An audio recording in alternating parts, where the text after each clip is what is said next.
So welcome back to this video. मेरा नाम है अर्शद और आज की इस वीडियो में हम लोग बात करने वाले हैं लेज़र के बारे में, और वो लेज़र होने वाली है हीलियम नियॉन लेज़र। तो हीलियम नियॉन लेज़र होती क्या है और ये कैसे आई, कहाँ इसकी स्टोरी थी, और सबसे इंपॉर्टेंट बात लेज़र क्या होती है और ये कैसे बनी, कैसे इसका कंसेप्ट आया। तो एकदम डिटेल के अंदर हम लोग पढ़ेंगे कि हीलियम नियॉन लेज़र क्या होती है, कैसे इसका कंसेप्ट आया, और इसके एकदम अच्छी तरीके से इसको डिटेल में समझने की एकदम कोशिश करेंगे। तो बिना कोई वेस्ट करे जल्दी चलते हैं अपन हीलियम नियॉन लेज़र के बारे में। तो क्या होती है लेज़र, सबसे पहला क्वेश्चन यही आता है। तो लेज़र एक ऐसा डिवाइस होता है जो कि लाइट को एमिट करता है ऑप्टिकल एम्प्लीफिकेशन प्रोसेस के थ्रू, जो कि बेस्ड होता है स्टिमुलेटेड एमिशन किसका, इलेक्ट्रोमैग्नेटिक रेडिएशन का। तो इसका बेसिकली क्या मतलब हुआ मैं बताता हूँ आपको। सिंपल सा है, यहाँ एक इलेक्ट्रोमैग्नेटिक रेडिएशन है, ठीक है। इस इलेक्ट्रोमैग्नेटिक रेडिएशन का जब स्टिमुलेटेड एमिशन होगा, स्टिमुलेटेड एमिशन होने के बाद जो हमें रे मिलेगी, ठीक है, उस रे का ऑप्टिकल एम्प्लीफिकेशन होने के बाद जो फाइनल हमारे पास आंसर आएगा, यानी जो फाइनल हमारे पास रे आएगी जो कि highly electromagnetic, highly coherent, highly monochromatic होगी, उसको ही हम लेज़र कहेंगे। तो क्या होगा, अगर कोई इलेक्ट्रोमैग्नेटिक रेडिएशन का स्टिमुलेटेड एमिशन होता है और वो ऑप्टिकल एम्प्लीफिकेशन के प्रोसेस के थ्रू जाता है, तो जो हमें लाइट मिलती है, जो हाईली कोहेरेंट लाइट हमें मिलती है, उसको हम लेज़र कहते हैं। अब बात करेंगे कि क्या कैसे बनी लेज़र, फर्स्ट लेज़र कहाँ से आई और कैसे इसको बनाया गया। तो सबसे पहली लेज़र बनी थी थियोरेटिकली, जिसको बनाई थी एल्बर्ट आइंस्टाइन ने, और उसके बाद थियोडर मैमैन ने डेवलप की सबसे पहली वर्किंग लेज़र जो कि थी हाइगन्स के रिसर्च लैब में 1960 के अंदर। ये थी हमारी पहली वर्किंग लेज़र जो कि मार्केट के अंदर आई थी। अब बात करते हैं अपन की ये दो जिन्हें आपको फोटो दिख रही होगी, सबसे पहले है एल्बर्ट आइंस्टाइन और उसके बाद है जिन्होंने आपकी लेज़र का पहला बार बनाई थी 1960 के अंदर हाइगन रिसर्च सेंटर में, जिसका नाम था थियोडर मैमैन।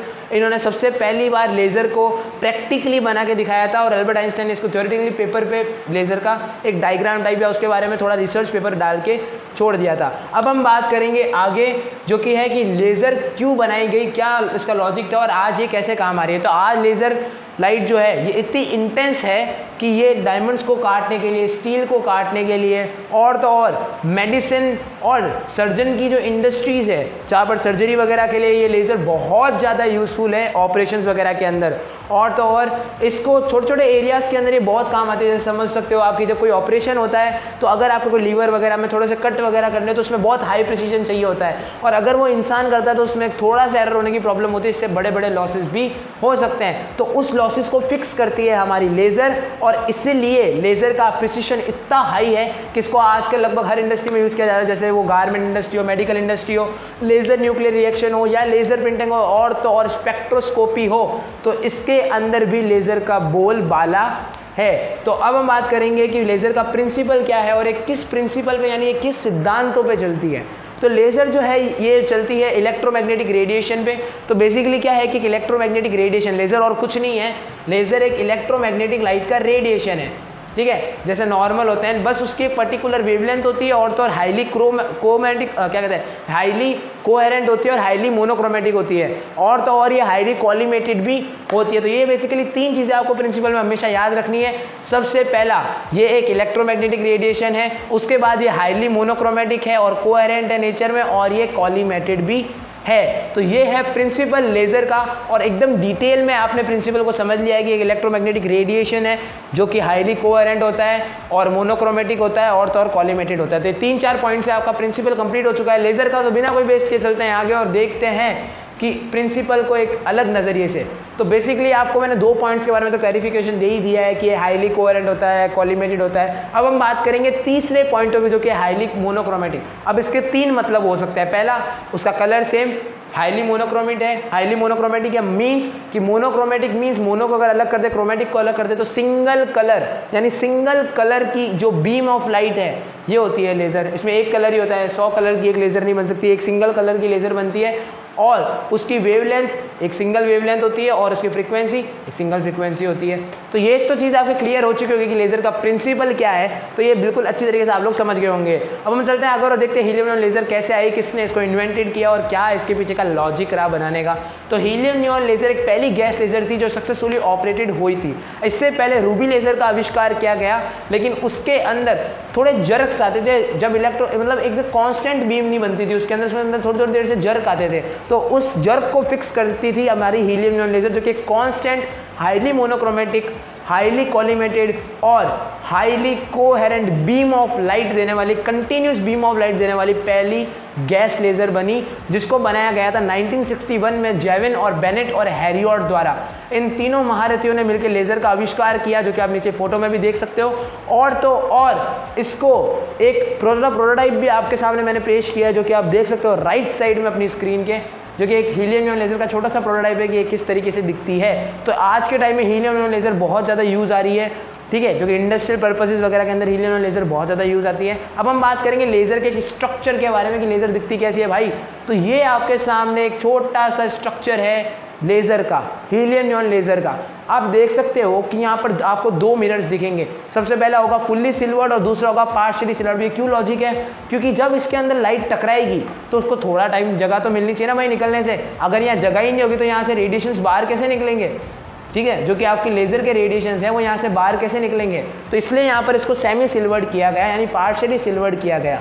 और तो और अगले साइड को फुल्ली सिल्वर्ड किया गया, जैसे वो आराम से रिफ्लेक्शन हो सके और लाइट का एम्प्लीफिकेशन, जो कि आपने ऊपर भी देखा था कि लेज़र होती क्या, उसके अंदर आपने देखा था कि ऑप्टिकल एम्प्लीफिकेशन हो रहा है, जो कि किस पे बेस्ड होता है, स्टिमुलेटेड एमिशन, किसका, इलेक्ट्रोमैग्नेटिक रेडिएशन का। तो यहाँ पर आपका ये जो रीजन है, यहाँ पर आपका होता है ऑप्टिकल एम्प्लीफिकेशन, और इस रीजन को अपन कहते हैं एक्टिव मीडियम।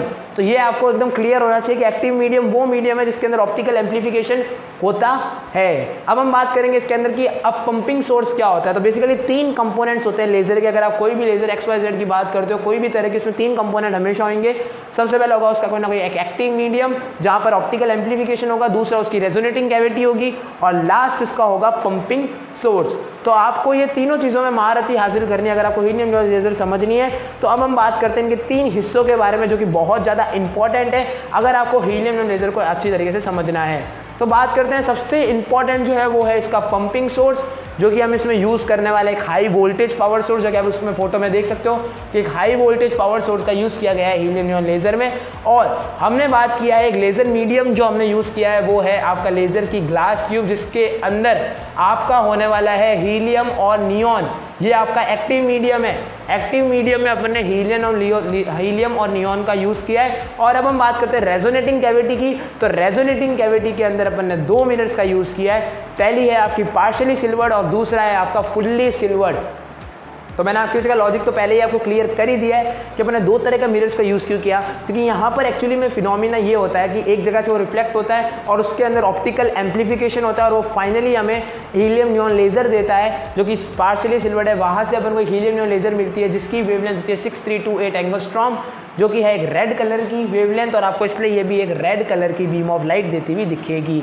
अब बात करते हैं ये जो रेजोनेटिंग कैविटी है, तो ये वो रेजोनेटिंग कैविटी है जहाँ पर आपको एक फुल्ली सिल्वर्ड मिरर है और एक पार्शियली सिल्वर्ड है। तो ये अगर कैविटी की जो बात करूँ मैं ये वाली, तो ये आपकी रेजोनेटिंग कैविटी के अंदर आता है। और इसके अंदर हमने एक्टिव मीडियम का यूज़ किया गया है, जो कि हीलियम नियॉन, दोनों एक्टिव मीडियम की जगह यूज़ किए गए हैं। और पंपिंग सोर्स की जगह अपन एक हाई वोल्टेज पावर सप्लाई का यूज़ किया गया है। तो ये आपका एक बेसिक स्ट्रक्चर का एक आइडिया मैंने दे दिया हीलियम नियॉन लेज़र का। हम चलते हैं आगे कि हीलियम नियॉन लेज़र है क्या।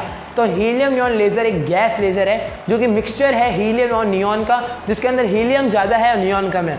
अब ये क्यों है, इसके पीछे का लॉजिक भी अपन देखते हैं। यहाँ पर एक्चुअली में फिनोमिना ऐसा होता है कि हीलियम जो होता है ये सबसे पहले एक्साइट होता है, और एक्साइट होने के बाद ये नियॉन से जाके टकराता है। अब नियॉन से टकराने के बाद नियॉन थोड़ा हैवी होता है तो वो आराम से एक्साइट हो नहीं पाता, तो उसको ज़्यादा एनर्जी चाहिए होती है। तो बेसिकली जब हीलियम उसको धक्का मारता है तब नियॉन एक्साइट होके अपने ऊपर वाले ऑर्बिटल यानी E4 ऑर्बिट में चला जाता है। अब आप थोड़ा आगे इसको आप अच्छी तरीके से समझोगे तो ये आराम से नियॉन एक्साइट हो जाता है। तो हीलियम हमने इसलिए इसकी जगह यूज़ किया और इसलिए इसको ज़्यादा यूज़ किया जाता है क्योंकि इसके ज़्यादा पार्टिकल्स जाके नियॉन से टकराते हैं और नियॉन अल्टीमेटली एक्साइट होके और वहाँ से स्पॉन्टेनियस एमिशन करके हमें लेज़र देता है। ठीक है, और ये आपके सामने बेसिकली अब यहाँ पर इसके अंदर का कुछ बताया हुआ है कि इसके अंदर प्रेशर होना चाहिए 1 mmHg का बनाते समय, आप इसको ध्यान रखें। और तो और ये हमेशा ऑपरेट होती है 6328 एंगस्ट्रॉम पे, और ये जो बीम निकलेगी 6328 एंगस्ट्रॉम की लाइट की बीम निकलेगी, और ये बेसिकली वेवलेंथ दी हुई है उस लेज़र बीम की जो उसमें से निकलने वाली है।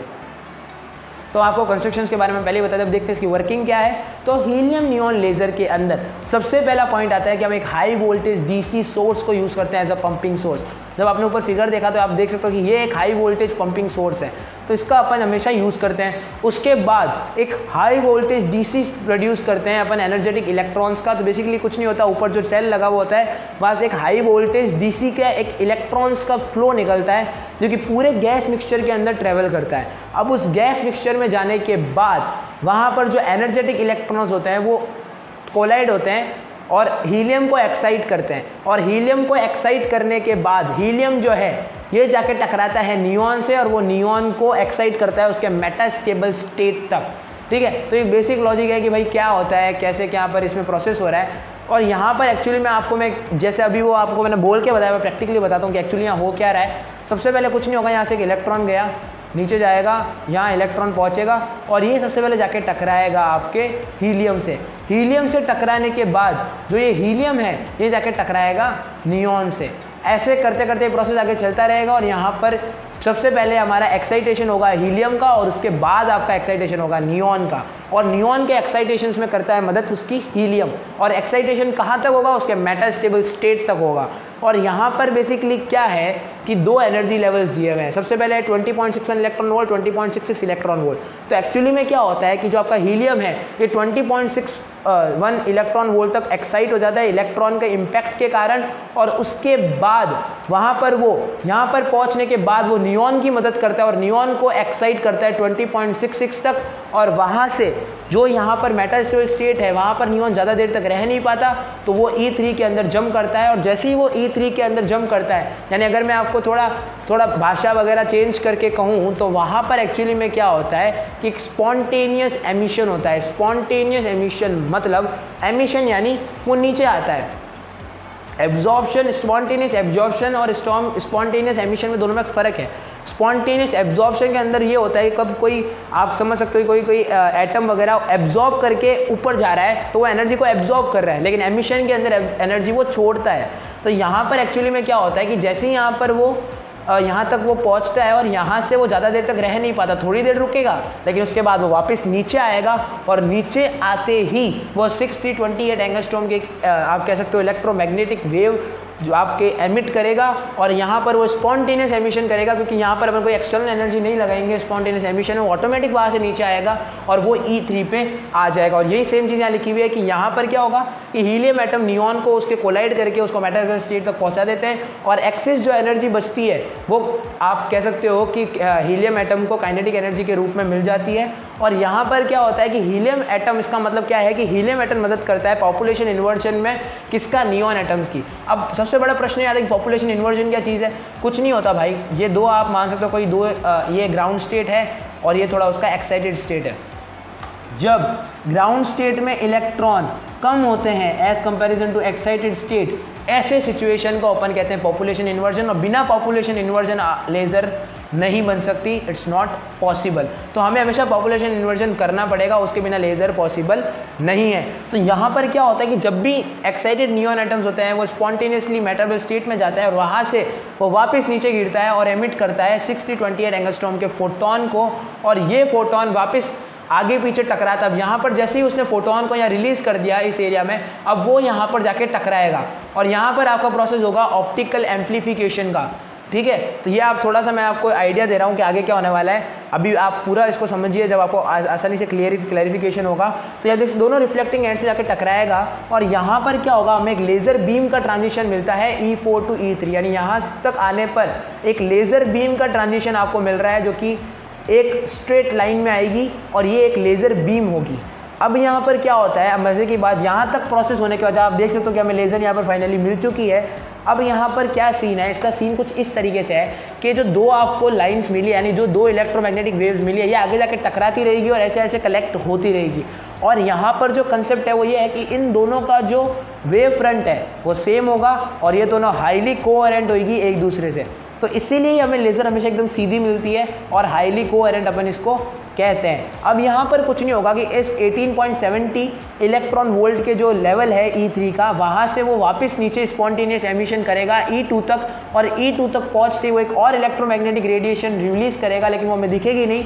क्योंकि वो 3 पॉइंट समथिंग माइक्रोमीटर में चला जाएगा, जो कि हमारे विजिबल रीजन में नहीं आता आंखों की, तो इसलिए यहाँ का एमिशन हमें दिखेगा नहीं। और उसके बाद एक फाइनली वो नीचे जाएगा और फाइनली यहाँ पर नीचे जाते ही वो एक रेडिएशन लेस ट्रांजिशन मारेगा और ऐसे ही आपका पूरा हीलियम नियॉन लेज़र वर्क करेगा। तो आई होप आपको वर्किंग क्लियर हो चुकी होगी हीलियम नियॉन लेज़र की। चलते हैं आगे, अब देखते हैं कि हीलियम का हीलियम नियॉन लेज़र में क्या रोल है। तो सबसे इंपॉर्टेंट रोल है इसका कि हीलियम की सेम एक्साइटेशन एनर्जी होती है अगर अपन नियॉन के मेटास्टेबल स्टेट के बारे में बात करें, ठीक है, तो ऑलमोस्ट सेम होती है, एग्जैक्ट सेम मैं नहीं कहूँगा। आप देख सकते हो कि 20.61 इलेक्ट्रॉन वोल्ट है, यहाँ लिखा हुआ है 20.66 इलेक्ट्रॉन वोल्ट, तो आप देख सकते हैं कि कितना करीब करीब है, ये ज़्यादा डिफरेंट नहीं है, 0.005 का अंतर है सिर्फ, तो मतलब कितना पास पास है। अब बात करते हैं कि हीलियम जो है वो इजीली एक्साइट हो सकती है, हीलियम एटम को आप इजीली एक्साइट कर सकते हो अगर अपन नियॉन से उसको कंपेयर करें। और जब हीलियम कोलाइड करती है, यानी कोलिजन होता है हीलियम का किसके साथ, नियॉन के साथ, ठीक है, तो क्या होता है कि by the collision of helium with neon for getting population energy, तो यहाँ पर क्या होता है, ये पॉपुलेशन एनर्जी निकालने के लिए अब यहाँ पर एक्चुअली सीन ये होता है कि जैसे ही वो उसको टकराता है तो इससे पॉपुलेशन इन्वर्जन होता है, ठीक है, पॉपुलेशन इन्वर्जन आराम से होता है। तो यहाँ आप देखते हो कि मैंने यहाँ सारी चीज़ें लिखी हुई है। सबसे पहला कि उसको एक्साइटेशन एनर्जी मिलती है, अगर कोई आपको आगे पीछे से सपोर्ट करेगा आपके लाइफ में तो वो एनर्जी एक्स्ट्रा मिलेगी ना, सेम होता है नियॉन के साथ। और तो और ये इजी टू एक्साइट होती है। तीसरा कि हीलियम जो है वो आराम से कोलाइड हो जाता है नियॉन के साथ। अब इसके कुछ एडवांटेज है हीलियम नियॉन लेज़र, उसके कुछ डिसएडवांटेज, हम उसके बारे में बात करते हैं। तो हर सिक्के के दो पहलू होते हैं, सबसे पहले हम बात करेंगे उसके एडवांटेजेस के बारे में। तो पहला एडवांटेज उसका सबसे इंपॉर्टेंट ये है कि गुड कोहेरेंस, यानी इसका जो कोहेरेंस है ये हाईली कोहेरेंस लाइट है। दूसरा, ये 3 वेवलेंथ प्रोड्यूस करती है और उसके बाद ये सबसे ज़्यादा चीप है, सस्ती है और ये हाईली मोनोक्रोमेटिक लाइट देती है, जो ये सबसे ज़्यादा इंपॉर्टेंट है कोई भी लेज़र के लिए। अब बात करते हैं इसके कुछ डिसएडवांटेज के बारे में। तो सबसे पहले इसकी आउटपुट पावर बहुत कम है, एक हाई वोल्टेज सप्लाई चाहिए होती है, यानी करंट बहुत ज़्यादा मार रहा है ये, और लो गेन सिस्टम है। तो ये कुछ 3 इसके डिसएडवांटेज है कि लो गेन सिस्टम है, आउटपुट पावर कम है और इसमें हाई वोल्टेज सप्लाई चाहिए। और इसके एडवांटेज है वो ये है कि इसमें गुड कोहेरेंस है, 3 वेवलेंथ निकालती है, चीप है और हाईली मोनोक्रोमेटिक लाइट देती है। तो ये है आपका लेज़र। आई होप आपको समझ में आ चुका होगा। वापस देख लो, कुछ नहीं हुआ यहाँ पर, पहले हीलियम यहाँ तक एक्साइट हुआ, उसके बाद यहाँ पर एक्साइट होने के बाद उसने नियॉन को मदद किया उसके मेटास्टेबल स्टेट तक पहुँचने के लिए, और वहाँ पर पहुँचने के लिए उसके बाद जो आपका नियॉन था उसने यहाँ पर स्पॉन्टेनियस एमिशन करके नीचे आया, और यहाँ पर स्पॉन्टेनियस एमिशन करने के बाद इसने कुछ वेवलेंथ की, आप कह सकते हो कि उसने लेज़र बीम छोड़ी, और उसके बाद यहाँ से उसने वापस नीचे स्पॉन्टेनियस एमिशन किया और एक अलग तरह की इलेक्ट्रोमैग्नेटिक रेडिएशन छोड़ी जो हमारे विजिबल रीजन में नहीं आती, और उसके बाद उसने रेडिएशन लेस ट्रांजिशन करते हुए वापस हमारी ग्राउंड स्टेट में आ गया। तो ये एक बेसिक फंक्शन है हीलियम नियॉन लेज़र का। आपको वीडियो क्लियर हो चुकी होगी, और अगर आपको इसमें थोड़ी बहुत भी आपको समझ में आया हो तो प्लीज़ लाइक शेयर सब्सक्राइब जरूर करें। मैं मिलता हूँ आपको अगले कुछ ऐसे ही कोई फन कंसेप्ट के साथ। तो देखते रहिए वीडियो, एंजॉय करते रहिए अपनी लाइफ को। Till then, this is Harshvardhan shining off. Good bye.